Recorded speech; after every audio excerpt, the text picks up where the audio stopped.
Finally 100K reached. ఇది నా 2 years of hard work. ఈ పేజ్కి 100K రీచ్ 6 monthsలోనే వచ్చింది.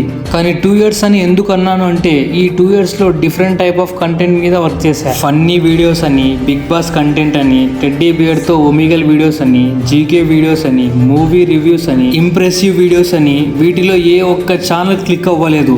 అప్పుడు నార్త్లో ఫన్నీ కామెంట్స్ అని ఒక ట్రెండ్ వచ్చింది. ఇది మన లాంగ్వేజ్లో ట్రై చేద్దాం, కొద్దిగా యూనిక్ వేలో అవుట్పుట్ ఇద్దాం అనుకున్నా. ఫైనల్లీ సక్సెస్ అయ్యింది. ఆ రోజు నాతో కాదు అని ఆగిపోయింటే ఈ రోజు నేను మీ ముందు ఇలా ఉండేవాడిని కాదు. టైం పట్టుద్ది. సక్సెస్ అన్నది ఒక రోజులో వచ్చేది కాదు. ఒకరికి 1 monthలో రావచ్చు, ఒకరికి 6 monthsలో రావచ్చు, ఒకరికి 1 yearలో రావచ్చు. కానీ మన ట్రయల్స్ మాత్రం ఎప్పటికీ ఆగకూడదు. ఫస్ట్ నిన్ను నువ్వు నమ్ము, కన్సిస్టెంట్ గా వర్క్ చేయి. మీరు చేసే ఏ పని అయినా దానికి రెస్పెక్ట్ ఇవ్వండి. ఏదో ఒక రోజు మంచి ప్లేస్ లో ఉంటావు. నా వల్ల కాదు అని ఎప్పటికీ అనుకోవద్దు. ఈ జర్నీలో మన ఫ్రెండ్స్, రిలేటివ్స్ చాలానే అంటారు, అవన్నీ ఏం పట్టించుకోకు. వాళ్ళకి భయపడి నువ్వు ఆగిపోయావో ఎప్పటికీ నువ్వు అనుకున్న పని చేయలేవు. లైఫ్ లో ఎన్నో కలలు పెట్టుకొని వాళ్ళు ఏదో అన్నారు, వీళ్ళు ఏదో అన్నారని ఆగిపోతావా, లేదా నీ కళ కోసం రిస్క్ తీసుకొని సాధిస్తావా? లైఫ్ లో రిస్క్ లేనిదంటూ ఏది లేదు బ్రో. కష్టపడు. అండ్ నేను చేసిన కొన్ని ప్రమోషన్స్ ద్వారా వచ్చిన మనీతో ఫుడ్ డొనేట్ చేయాలనుకున్నాం. నా ఫ్రెండ్స్ కూడా వచ్చి హెల్ప్ చేశారు. ఫ్యూచర్ లో ఇంకా కొత్త కంటెంట్ తీసుకురావాలనుకున్నా, లేదా ఒక కొత్త బిజినెస్ తో పాటు కామెడీ వీడియోస్ రెండు బ్యాలెన్స్ చేద్దాం అనుకుంటున్నా. పెద్ద పెద్ద ఇన్ఫ్లుయెన్సర్స్,